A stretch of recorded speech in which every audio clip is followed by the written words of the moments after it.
Assalamualaikum warahmatullahi wabarakatuh. Selamat pagi teman-teman. Kita ketemu lagi di mata kuliah metode penelitian.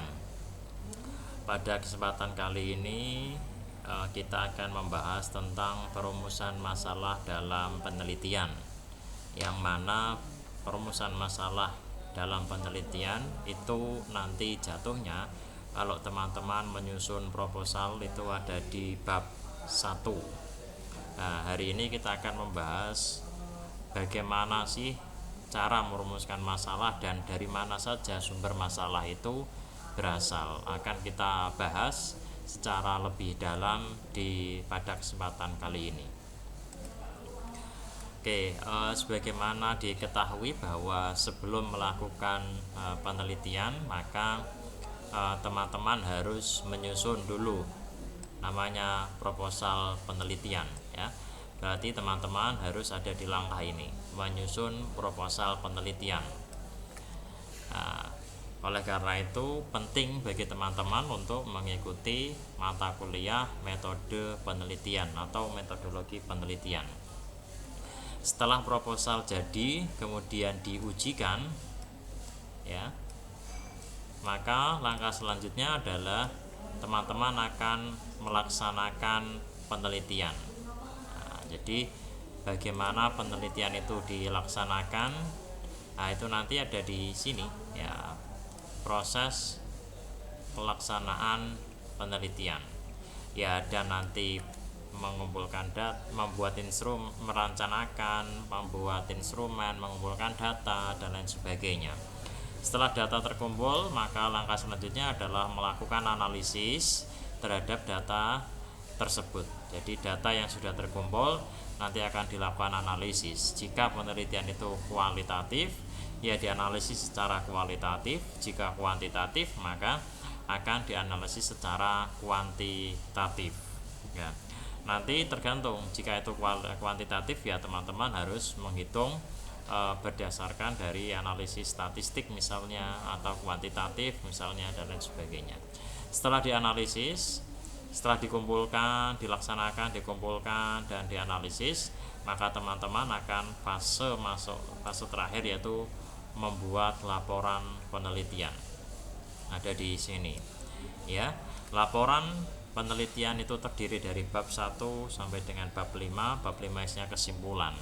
Jadi bab 1 pendahuluan, bab 2 kajian pustaka, bab ketiga adalah metode penelitiannya atau desain penelitian, bab 4 adalah hasil dan pembahasan, bab 5 adalah kesimpulan ya. Setelah laporan itu jadi bab 1 sampai bab 4, maka yang terakhir adalah publikasi ya. Publikasi hasil penelitiannya. Nah, saat ini nanti teman-teman akan fokus dulu dalam proses pembuatan proposal. Walaupun nanti ketika sudah semester 7, semester 8 teman-teman akan membuat laporan, nanti harus dipublikasikan. Dan sekarang pemerintah dan juga perguruan tinggi khususnya Unisnu itu juga sudah menghargai hasil penelitian mahasiswa yang dipublikasikan. Nah, dalam pendahuluan nanti teman-teman akan belajar tentang latar belakang penelitian, terus merumuskan masalah dalam penelitian dan tujuan penelitiannya serta manfaat penelitian ya. Kita hari ini akan fokus di perumusan masalah. Nah, itu letaknya ada di sini ya. Ini adalah bab 1 terkait pendahuluan, tinjauan pustaka, materi. Ini adalah isi dari proposal. Nah, nanti kita akan bedah secara bertahap. Pertemuan kesempatan kali ini kita fokus di pendahuluan. Latar belakang ya, tadi sudah saya sampaikan bahwa di pendahuluan isi yang pertama adalah latar belakang. Bagaimana sih cara mengidentifikasi masalah ya. Kalau masalah sudah diidentifikasi, terus bagaimana sih cara membatasi masalah agar masalah dalam penelitian tersebut tidak melebar ya, tidak melebar sehingga nanti susah akan diukur. Nah, kita akan pelajari pada kesempatan kali ini ya. Saya mau tanya, ini kira-kira ya sumber masalah itu dari mana saja? Nah, dan sumber masalah itu dari mana saja dan bagaimana sih cara mengidentifikasi ya. Kadang kita itu sering menemukan masalah, tetapi kita itu bingung sumber masalah itu dari mana. Karena penelitian bisa dilakukan itu jika ada masalah, maka titik poinnya adalah masalah. Lah, pertanyaannya adalah masalah itu muncul dari mana dan bagaimana cara mengetahui masalah tersebut. Perlu teman-teman pelajari. Oke, ya, masalah itu terjadi apabila terdapat kesenjangan antara apa yang seharusnya terjadi dengan apa yang terjadi. Jadi atau dengan bahasa lain, ya, permasalahan itu adalah adanya gap antara harapan dengan kenyataan. Nah, itu masalah. Dulu saya pernah menyontohkan teman-teman berangkat dari sekolah ke kampus, di tengah perjalanan ternyata bannya bocor, gitu kan. Lah, ban bocor itu adalah masalah. Nah, itu kan, harapannya adalah teman-teman bisa sampai di kampus on time, tetapi kenyataannya adalah ban bocor sehingga tidak bisa on time tepat waktu. Itu adalah masalah. Jadi permasalahan adalah gap yang terjadi antara harapan dengan kenyataan, dan masalah itu banyak sekali terjadi di sekitar kita. Pandai-pandainya saja kita untuk mendeteksi, mengidentifikasi mana permasalahan yang layak untuk dipecahkan secara ilmiah sehingga menjadi masalah ilmiah, menjadi penelitian. Oke. Syarat masalah penelitian ya. Jadi syarat masalah penelitian yang pertama adalah masalah yang muncul itu harus mampu dilaksanakan ya. Jadi masalah yang muncul nanti, masalah yang ada itu ya harus bisa diselesaikan. Jangan sampai kita bisa menemukan masalah tetapi kita sendiri dari peneliti tidak bisa atau belum menyelesaikan masalah tersebut, ya tidak bisa ya. Jadi jangan sampai itu terjadi, gitu ya. Kedua adalah masalah yang diteliti itu nanti akan memberikan sesuatu yang baru. Ya. Artinya apa? Ada masalah. Jadi masalah itu sebenarnya masalah harian. Ya, kita teliti, kemudian kita akan solusi yang terbaik. Ya, solusi yang terbaik menjadi sesuatu yang baru. Boleh, bagus. Ya, itu.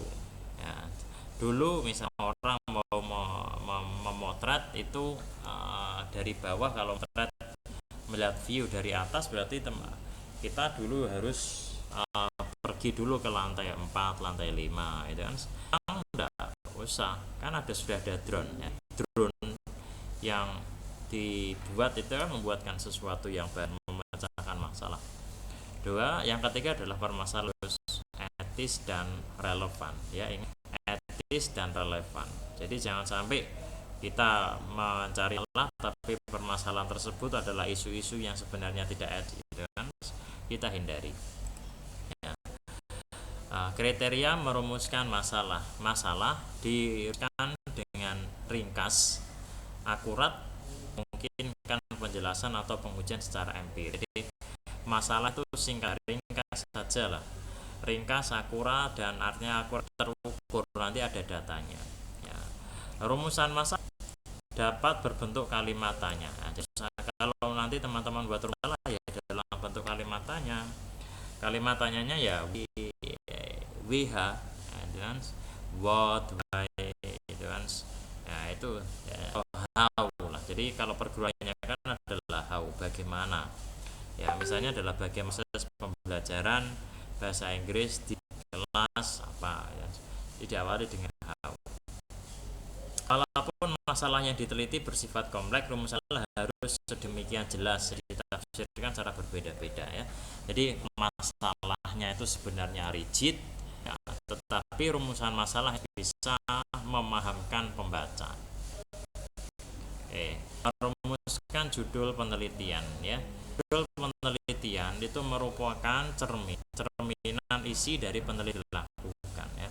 Maka judul penelitian itu penting. Jadi kadang orang cukup membaca judul penelitian saja itu bisa mesti dalamnya. Ya, itu bagi yang sudah terbiasa. Dan judul penelitian dibuat ringkas tepat menggambar apa yang ada dalam penelitian tersebut.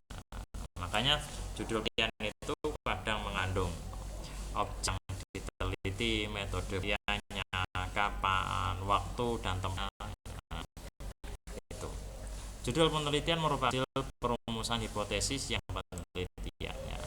Nanti teman-teman juga akan hipotesis. Jadi judul penelitian merepresentasikan hipotesis penelitiannya. Dan yang terakhir, judul penelitian merupakan semenarik mungkin ya. Jadi agar bisa menarik pembaca. Jadi kalau judul penelitian kita kalau sudah tidak membaca ya membaca penelitian kita gitu. Makanya buat semenarik mungkin.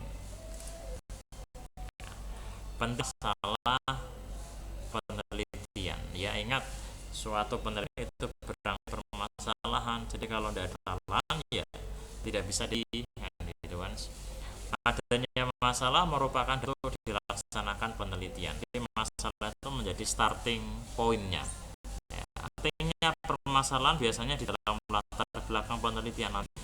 Dalam latar belakang juga harus di permasalahan yang dihadapi itu apa dan perlu dilakukan sudut pandang berbagai sudut pandang sehingga itu akan rinci walau disampaikan secara ringkas.